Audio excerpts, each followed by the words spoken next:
Pues, muy buenos días a todos allá a ustedes, muy buenas tardes por acá. Quiero iniciar agradeciendo al doctor Osvaldo Rodríguez Villalón por la invitación a este tan importante evento, al comité organizador y técnico del Congreso por llevar a cabo este tipo de foros y un saludo muy cordial a todas las autoridades presentes y a todos los estudiantes y a las personas que siguen esta presentación. Eh, Vamos a comenzar. He preparado mucha información, muchas diapositivas. Espero, voy a tratar de hacerlo lo más rápido, pero claramente posible para poder dar lugar a preguntas al final de la sesión. Espero no robarme todo el tiempo. Y bueno, la presentación que he preparado el día de hoy la he tratado de hacer de una manera lo más amena posible para todos ustedes, con el mensaje principal de saber cuál es, hacia dónde vamos en esas transiciones energéticas, de estas energías renovables, pero para poder llegar a eso, darles a ustedes una visión de dónde vienen los sistemas eléctricos de potencia, cómo surgieron, un poco de la historia, para saber los retos que estamos enfrentando actualmente y tal vez cuáles son las implicaciones para poder enfrentar los problemas que estamos aconteciendo.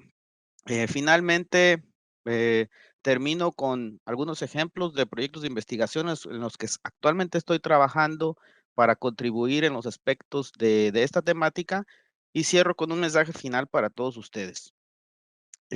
Primero que nada, quiero decir que todo los mensajes aquí dichos son a título personal, basados en mi experiencia profesional en este campo, no son exclusivos y que la temática y la visión que estoy presentando es puramente técnica. Estoy dejando de lado todos los aspectos políticos, económicos y sociales, no porque no sean importantes, sino porque no es mi área de experiencia. Entonces, bueno, arranquemos con la presentación que les he preparado para todos ustedes el día de hoy. Está basada en líneas de tiempo.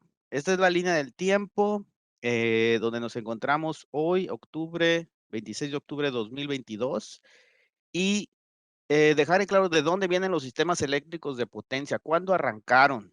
Esto nos remonta a finales del siglo XIX con la discusión o la batalla que hubo, si se puede decir así, entre 2 grandes científicos del momento, donde se discutía la tecnología que se utilizaría para electrificar a las sociedades de ese momento y del futuro.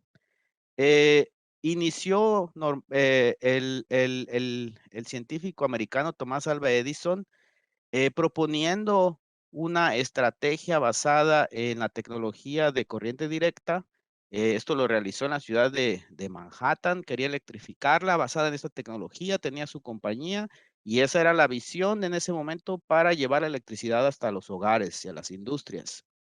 En ese tiempo también llegó un joven científico de Europa llamado Nikola Tesla para trabajar en la compañía de Tomás Alva Edison, pero él tenía una visión diferente y no creía en esa tecnología de corriente directa que proponía Tomás Alva Edison. Él tenía una visión diferente basada en los sistemas de corriente alterna que después de muchas cosas que pasaron ahí, que los invito a ver, es súper interesantísima la historia del inicio de los sistemas eléctricos de potencia, la comunidad científica ingenieril decide que el futuro de los sistemas eléctricos y de la electrificación de las sociedades se llevaría a cabo con esta tecnología que proponía o esta ideología que proponía Nikola Tesla basada en corriente alterna.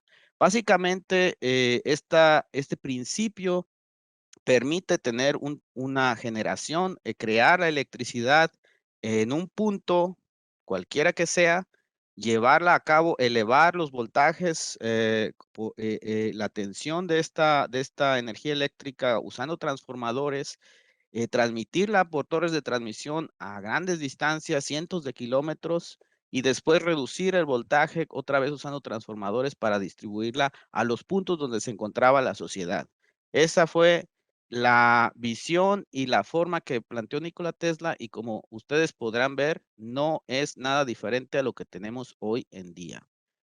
Eh, Entonces, a principios del siglo XX, se comenzaron a electrificar primero las ciudades, se fue expandiendo todo esto de la electrificación basados en el principio de la tecnología de corriente alterna, y esto se fue llevando a cabo en todo el mundo, no fue único de Estados Unidos o de un lugar. Para los años 30 ya se tenía electrificada, a nivel de ciudades y países completos. Como dato interesante, la Comisión Federal de Electricidad en México se crea en 1937, a la par de la evolución de toda esta corriente de electrificación.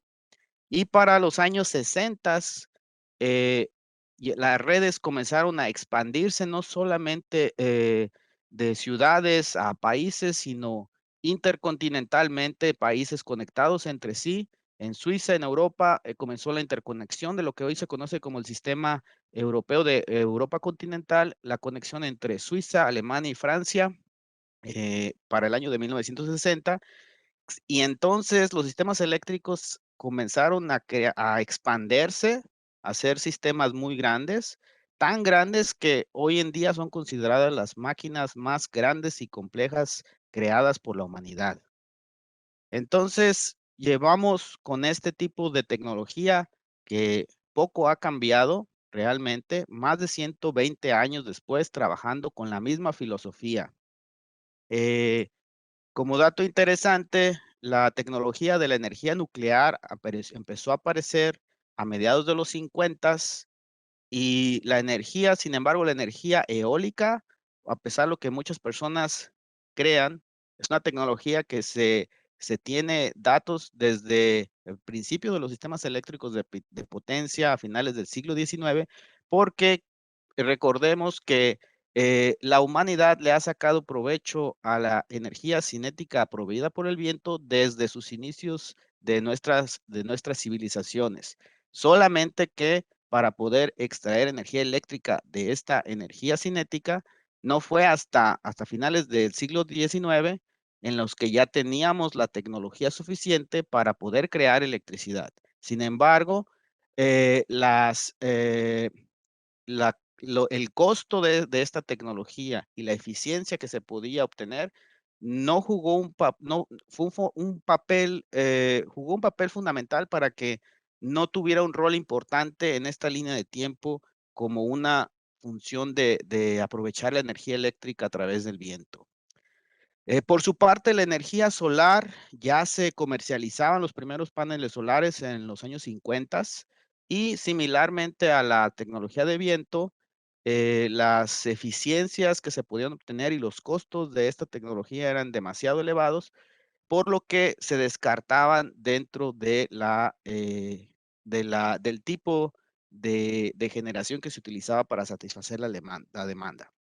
Bueno, en mi presentación está llena de varias diapositivas como estas, en las que yo mismo me pregunto o hago preguntas o dudas que normalmente me he topado con ellas, con familiares, amigos, gente no relacionada al ámbito científico o ingenieril, y que trato de contestar para poder crear una conciencia de lo que realmente es la duda de estas personas. Entonces, la primera duda es que durante más de estos 100 años que tienen trabajando los sistemas eléctricos, si ya había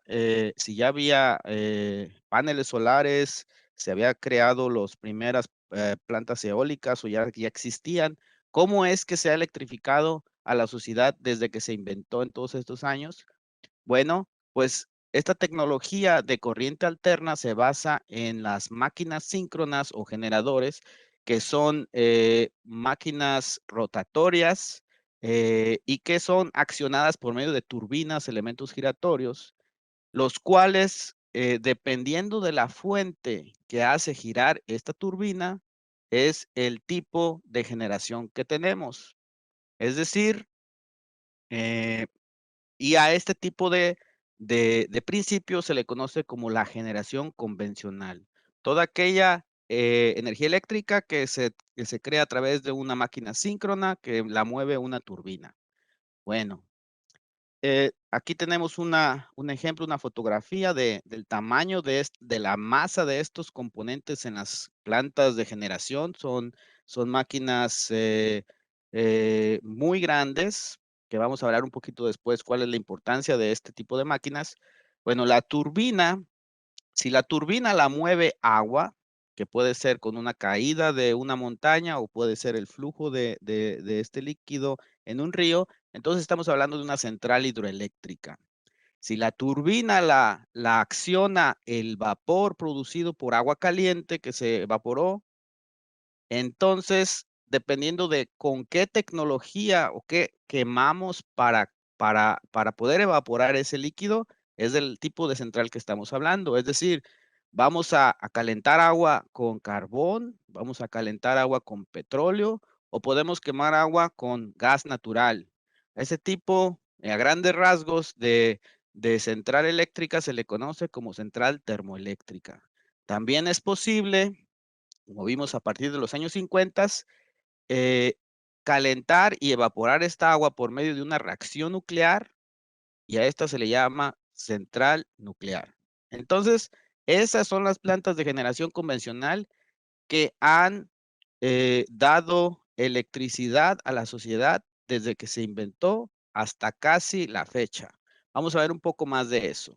Aquí tenemos una gráfica que esta curva representa la demanda o el consumo, es decir, todo lo que la sociedad necesita para comodidad, para vivir, para iluminarse a nivel mundial. Esto es lo que todo nuestro planeta necesitó hasta en el año de 1985. ¿Por qué 1985? Porque esa es la fecha que se tiene registro eh, del consumo per cápita de todo el mundo de manera más puntual. En este año, estamos hablando de casi 40 años que realmente no es mucho. eh, Se electrificaba al mundo por medio de carbón, gas, petróleo, 20% de hidroeléctrica, 15% de nuclear y solamente 1% de renovables. Llámese en este fondo verde, renovables, queremos decir principalmente el viento eólico y fotovoltaico. Prácticamente nada. Entonces, esta es la línea del tiempo donde iniciamos con los sistemas eléctricos de potencia y ahora quiero mostrar cuál es la tendencia cuando no hacemos uso de renovables o no hacemos ningún tipo de cambio a lo que ya tenemos. Bueno, para el año 2010, hace simplemente no más de 12 años, la producción mundial, el 68% de la producción en el mundo estaba basada en combustibles fósiles, es decir, carbón, petróleo, gas natural y solamente un 3% de energías renovables. Para el año 2019 teníamos un punto récord de emisiones de dióxido de carbono en la atmósfera a nivel mundial. Recordemos que por qué es importante medir esta medida. Mientras más dióxido de carbono en la atmósfera, más caliente será la superficie de la Tierra. Entonces, ya empezaron las preocupaciones porque se notó que la temperatura de la Tierra había aumentado 2 grados más a partir de la edad de la industrialización de la sociedad, no cuando entraron los sistemas eléctricos de potencia, pero desde que se comenzaron los procesos industriales en las sociedades. Entonces, si esas tendencias continúan, pues se estima que para el año 2050 la temperatura del planeta habrá subido no solo 2, sino 5 o 6 grados más, lo cual tiene implicaciones catastróficas para la sociedad, lo que nos llevaría a prácticamente la extinción como sociedad, porque no habría comida suficiente, las temperaturas no serían adecuadas para vivir y muchos otros problemas. Bueno, entonces, eh, el cambio climático es algo presente que lo tenemos y que es lo que últimamente ha estado un poco más alarmando a las sociedades, a los políticos, a los científicos para hacer algo para resolver este problema. Bueno, Entonces, sabemos que en esta línea de tiempo, sin hacer nada, no podemos seguir con esta línea de tiempo. Entonces, las sociedades en todo el mundo necesita trazar una nueva línea de tiempo que sea verde, que nos permita llegar a un futuro sustentable donde eh, donde el futuro de la humanidad pueda persistir y la calidad de vida sea buena. Bueno, para llegar a este punto, nos retornamos al año de 2005, donde todo comenzó, no ahí, pero digamos que es un punto importante, donde el protocolo de Kioto, donde las economías más importantes del mundo comenzaron a preocuparse por hacer algo. Realmente no se hizo nada, pero fue un intento por hacer algo. Después, en el 2011, otro evento importante que para cambiar el rumbo de muchos países, en el 2011 hubo una catástrofe nuclear en la ciudad de Fukushima, en Japón, donde esto causó gran temor por las plantas nucleares en el mundo. Tanto así que países como Suiza se plantearon o fue donde fundaron su estrategia a futuro, que se le conoce como la estrategia de energía de 2050, donde básicamente se quiere quitar todas las plantas nucleares para sustituirlas por combustible, por no combustibles, por plantas renovables, llámese solares y fotovoltaicas. Y el punto clave es el 2015, donde se lleva a cabo el Acuerdo de París, donde no solo Suiza, sino muchas economías del mundo, las más grandes, ponen o dan pie a, a realizar eh, acciones concretas con el objetivo de bajar la temperatura del planeta al menos 1.5 grados para el 2035 y esto conlleva menos emisiones de CO2, no solo de la electrificación, sino de la industria, etcétera. Entonces, a partir del 2015 se alinean muchos países trazando visiones hacia el 2050 y por eso pongo esta línea verde, que es la que ahora todo mundo, los países están siguiendo y no la original que tenemos abajo. En el 2019, Suiza da el primer paso importante, clausurando o cerrando las operaciones de su primera planta nuclear o reactor nuclear de cuatro plantas de reactores nucleares abastecían el 40% de la electricidad en Suiza y en el 2019, a finales del 2019, se cerró el primero.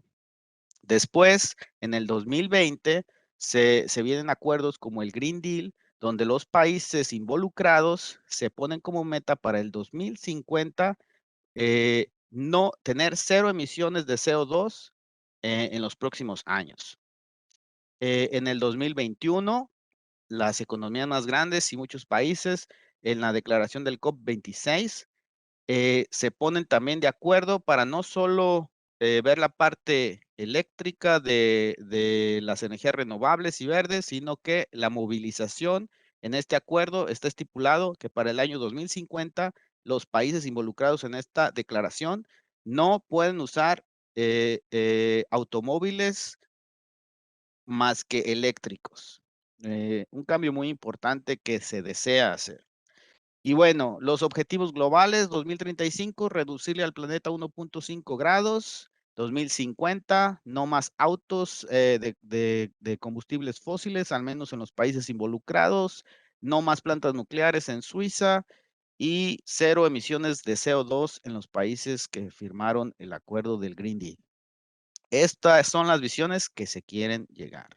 Ahora, mucha gente se pregunta, esta línea verde, para llegar a esta línea verde, ¿tenemos que transformar los sistemas eléctricos? Es decir, a solamente un sistema sustentable está basado en energía eólica y solar, o sea, viento y sol. Quiere decir que si para queremos llegar a esa meta verde del 2050, tenemos que deshacernos de todas las tecnologías y tener nuestra generación basada solamente en sol y viento. La respuesta es no. La energía hidroeléctrica y la geotérmica, por ejemplo, son energías que son saludables para el medio ambiente. Bueno, la geotérmica produce emisiones de CO2, pero sin quemar combustibles fósiles. Y existen otros tipos de tecnologías, como por ejemplo la energía maremotriz, que utiliza la energía cinética de las olas para crear electricidad, o la energía biomasa que básicamente obtiene el vapor para mover las turbinas quemando materiales orgánicos. Entonces, bueno, la respuesta es que podemos recuperar parte del sistema de la generación convencional mezclándolo con generación eólica renovable para llegar a un sistema sustentable. Bueno, ok, ¿y dónde estamos? Es el 2022. Analicemos qué pasó el año pasado en América del Norte y en Europa.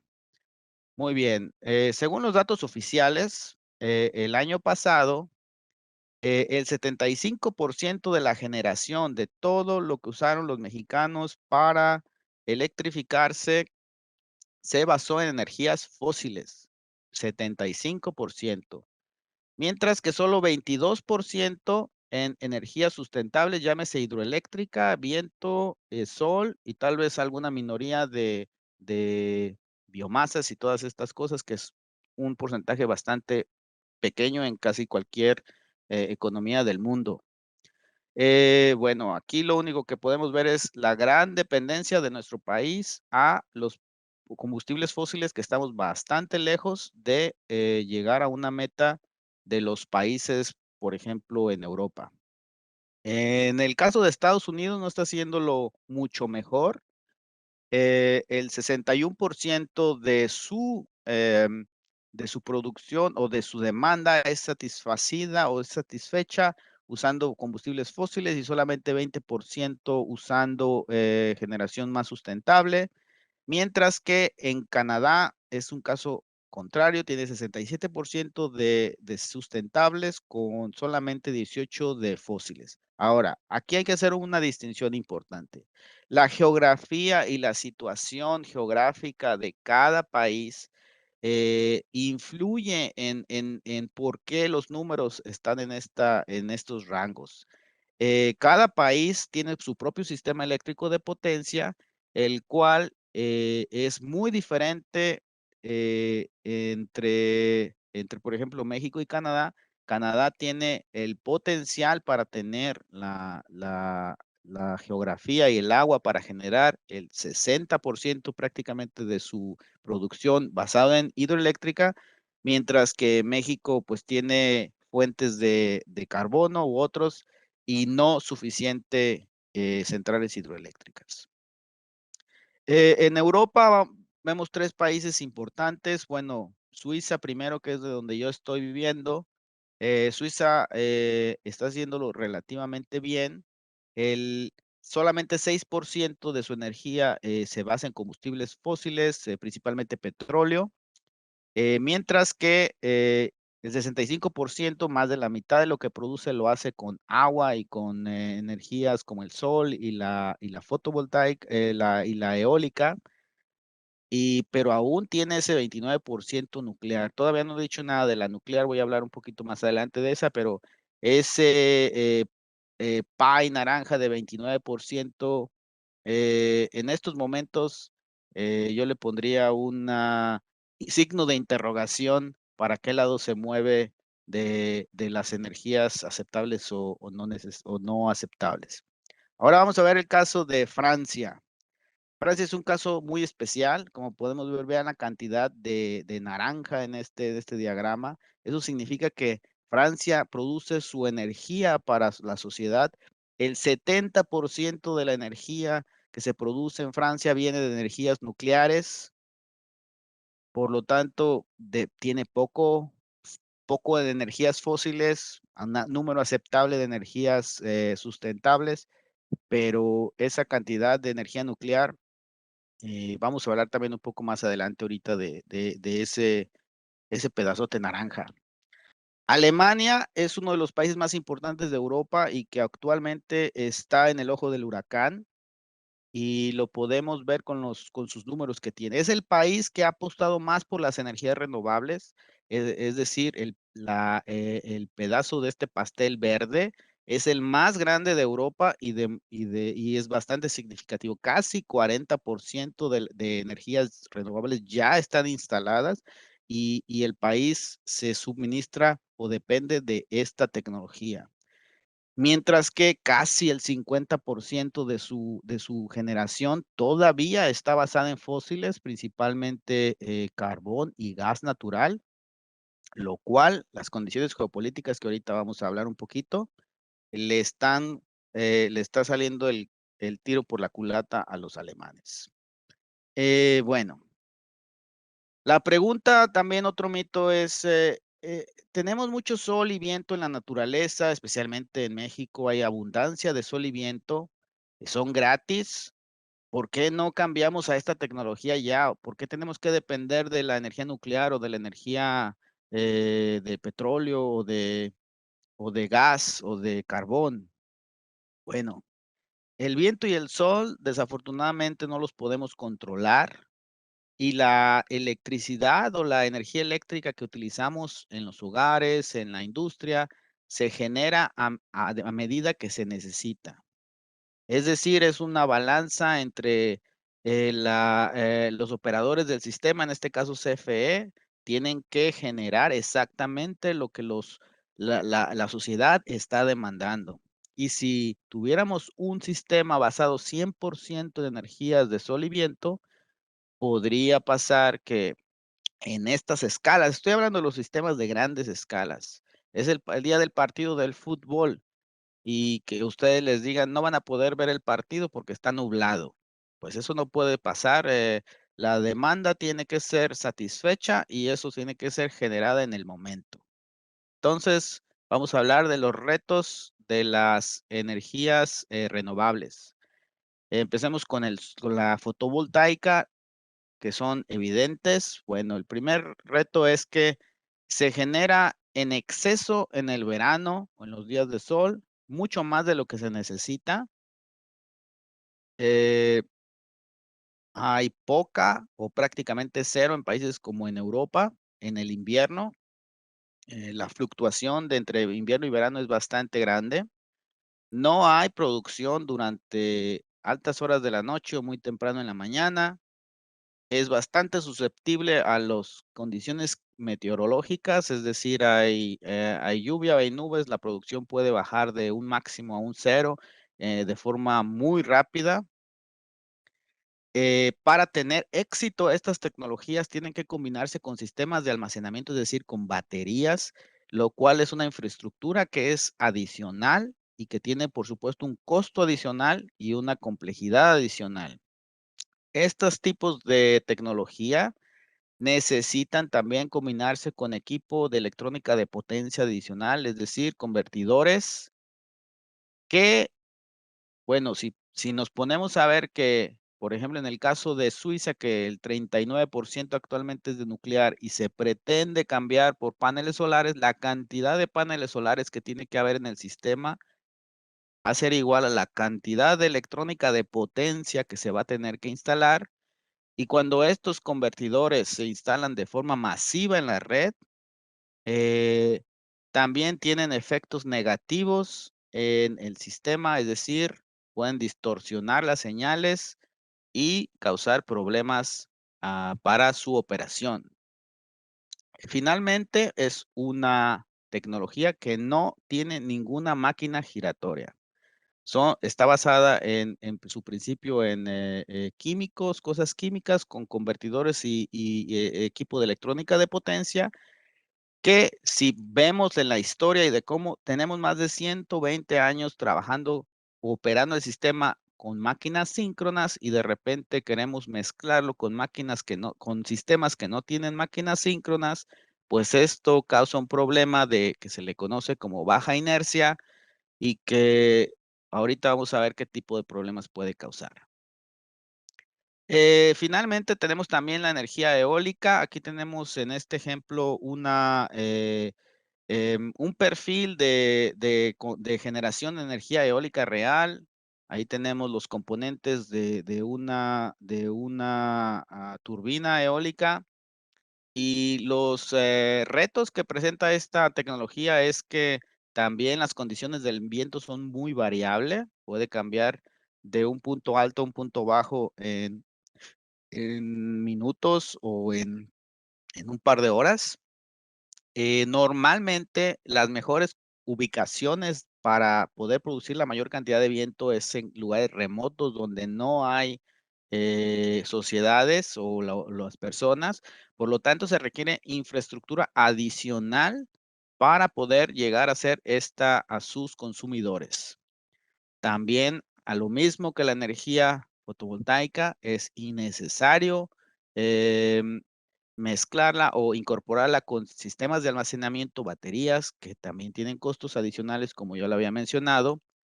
Y a pesar de que es una máquina que gira, necesita también equipo electrónico adicional de la misma forma que las paneles solares, porque las variaciones del viento, recordemos que estamos en un sistema síncrono donde para poder conectar la generación del viento a la red tiene que mantener una frecuencia, no puede estar variando y necesita estos equipos electrónicos adicionales para poder mantener la energía o la potencia y las variables como el voltaje y la corriente constantes y no afecten de forma negativa su incorporación a la red eléctrica.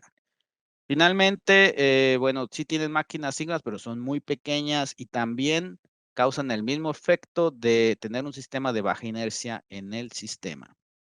Muy bien. Los sistemas de energía renovables, ¿cuáles? O sea, ¿por qué insisto tanto en que no tienen estas 2 tecnologías, no tienen máquinas síncronas? ¿Por qué insisto tanto en esto? Porque son muy pequeñas.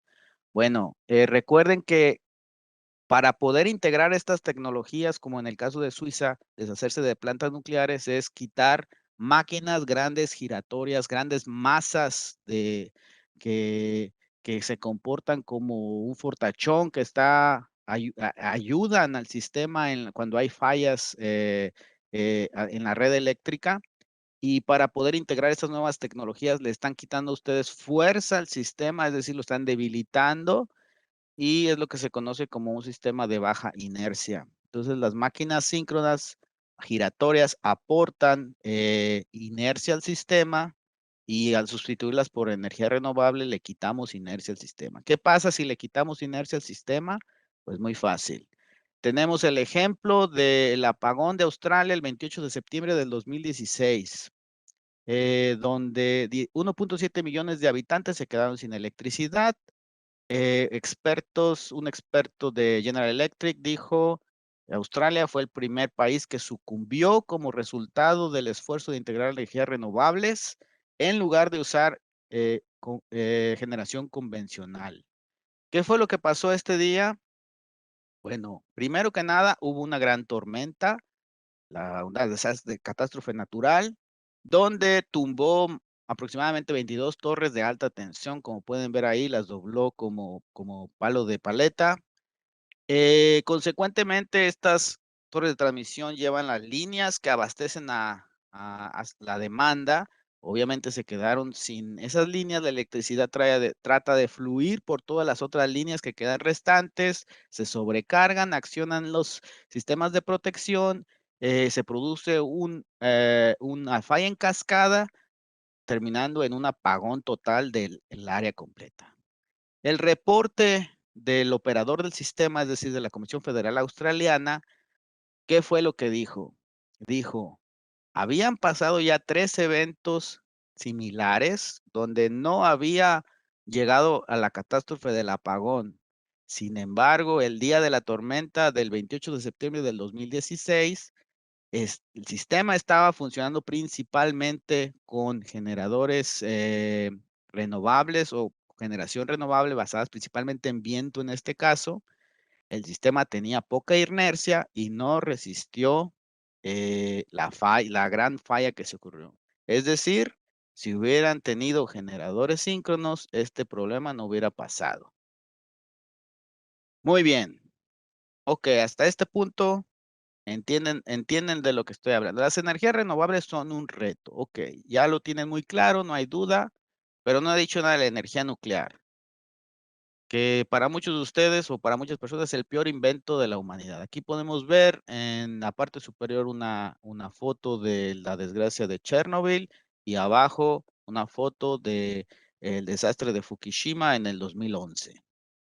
Ok, yo no vengo aquí a hablar bien de la energía nuclear, tampoco pienso cambiar su forma de visualizar este tipo de tecnología, simplemente quiero decir datos duros de que quizás no sepan de esta tecnología y ustedes juzguen por sí mismos si es buena o mala.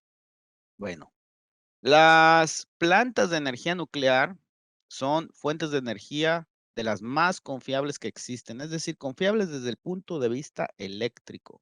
Son totalmente controlables los países que las tienen, las usan como energía o generación base, es decir, están funcionando todo el tiempo por su efectividad, eh, por su confiabilidad.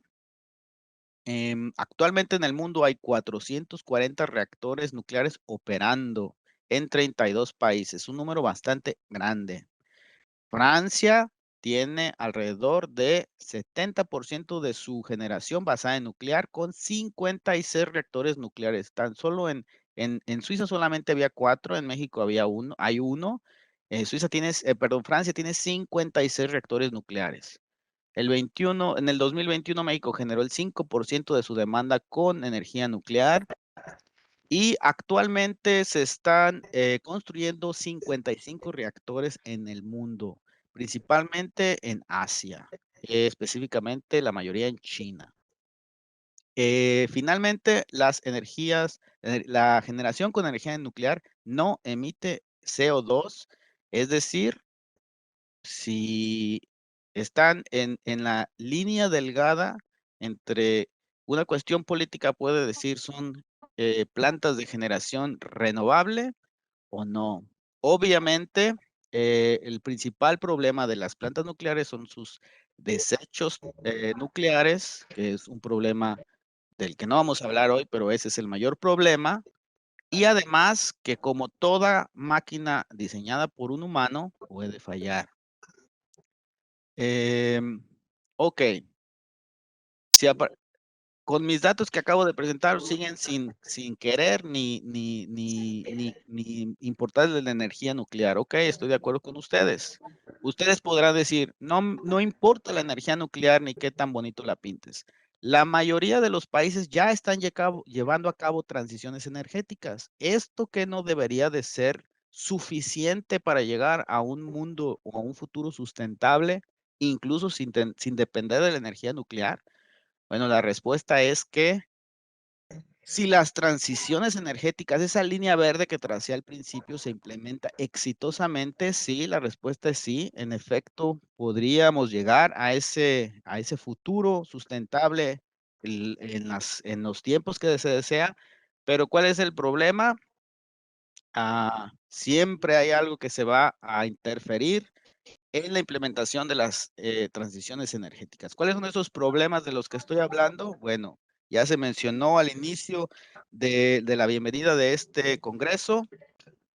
Acabamos de pasar o estamos pasando apenas una pandemia del cual no venimos a hablar aquí si creen o no creen, si se vacunaron, si no se vacunaron. La realidad es que tenemos o tuvimos una pandemia que paralizó al mundo y encima de eso estamos en una época de conflicto bélico entre dos países. No me importa quién tenga la razón o quién sea el culpable. La realidad es que hay un conflicto que está causando también problemas. Em, Rafa, o- dame un segundo. Creo que hay una persona que tiene su micrófono abierto. ¿Lo puedes cerrar, por favor? Creo que, según veo aquí, es Néstor Galán. Si puedes cerrar tu micrófono, por favor, porque se está escuchando como voces detrás. Si eres tan amable. Adelante. Perdón, Rafa, ok, adelante. gracias, no pasa nada. Muy bien, entonces, ok, tuvimos la pandemia, eh, estamos en estado de guerra en una parte del mundo. Y ahora, ¿cuál es el problema? Bueno, se acerca el invierno y Eh, si observamos cuáles son las proporciones de cantidad de generación de energía eólica y solar en el verano y en el invierno, bueno, la pregunta es, y además con una guerra con un país que es uno de los mayores abastecedores de gas natural en el mundo, bueno, la pregunta es, ¿cómo vamos a completar la demanda sin gas, sin sol en Europa? Porque en el invierno no hay mucho sol y tal vez con un poco de viento. Bueno, vamos a ver cuál es la situación al día de hoy de los 3 países más, interesantes de Europa.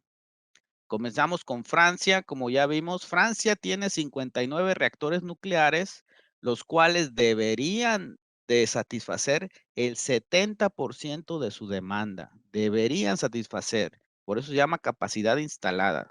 59 reactores nucleares para dar el 70% de energía eléctrica. ¿Cuál es la realidad?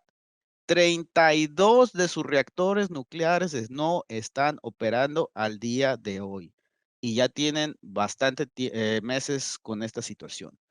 ¿Por qué no están operando? Bueno, porque los franceses no programaron bien sus mantenimientos, los dejaron. Ahora más de 20 reactores están en mantenimiento rutinario y 12 reactores de los 32 están bajo investigación por problemas mayores que son de corrosión por tensión, que significa que al ser una planta que evapora agua para mover turbinas y tiene bastantes procesos termodinámicos, tuberías pueden presentar grietas que, que después a la postre puedan causar un problema mayor. Eh, 32 plantas nucleares no están produciendo. Esto podría ser, no recuerdo cuánto por ciento de ese 70%. Los políticos aseguran que 27 de los reactores van a estar listos para el diciembre de este año, es decir, para el invierno, y 5 más estarán operando para a principios de 2023. La realidad es que algunos expertos, eh, em, ¿cómo se dice? Pronostican que tomará bastante años poder reparar los reactores dañados, especialmente aquellos con problemas de corrosión por tensión. Vamos a ver qué pasa. Y encima de todo esto, podemos ver ahí que el 6% de su producción basada en gas, de un gas que no hay porque Rusia, por todos ¿cómo se le llama? Sanciones que hay con Rusia, no hay gas natural ruso, por lo tanto no pueden operar sus centrales térmicas. Entonces, ¿qué está pasando? Pues que tienen que importar estos materiales primarios de otros lugares, ocasionando que suban los precios. Es decir, en Francia el costo de producir kilowatt hora ya se ha elevado 10 veces el de producir. Yo no estoy hablando de los consumidores. No sé si ha subido qué tanto ha subido las tarifas eléctricas para los consumidores, pero los precios están subiendo para generar electricidad en Francia. Ahora, ¿cuál es la situación en Alemania con su empuje masivo de integración de renovables? Bueno, Francia es el país que más depende del gas de Rusia para su mala fortuna. Y que además tiene un 39% de renovables, donde todo aquel porcentaje que sea basado en fotovoltaica va a tener lo mínimo que pueda sacar de ahí porque por la oscuridad del invierno.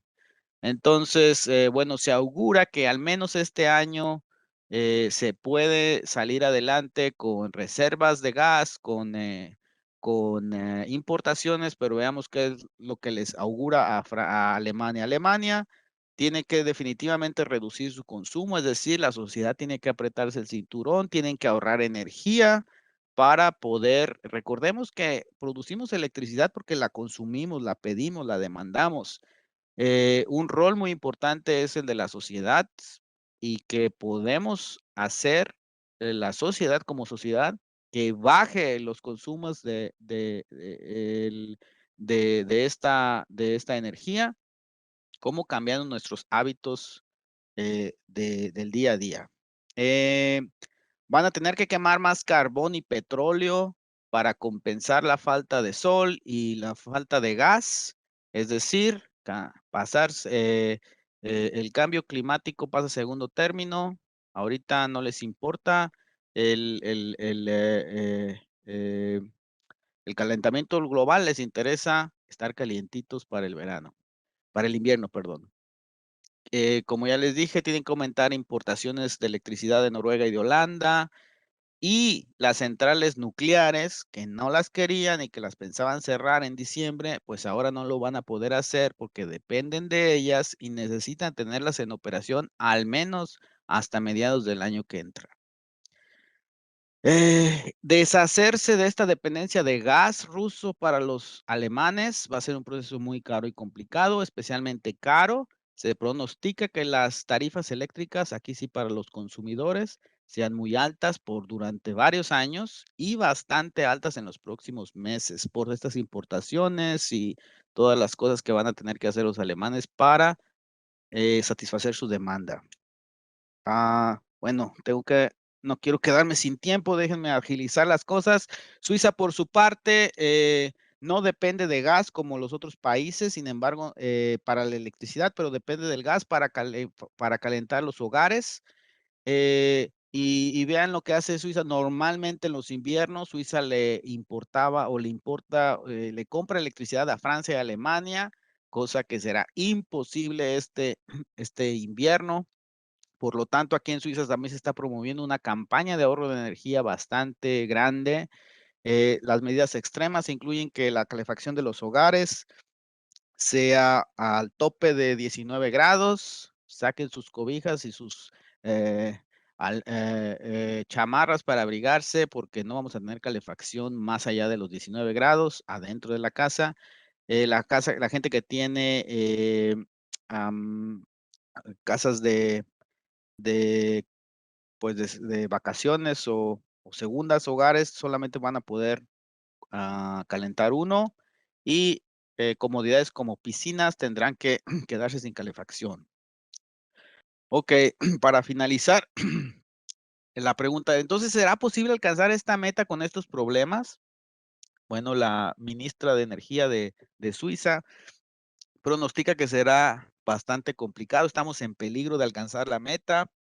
Como ya vimos, situaciones como el COVID, la guerra, tenemos que cambiar la línea de tiempo, ya no podemos seguir la línea original para llegar a cumplir estas metas que ahora pongo en incógnita, pero mi respuesta es si podemos alcanzar la meta es sí, sí podemos llegar a alcanzar la meta, pero no sé si lo lograremos para el tiempo definido.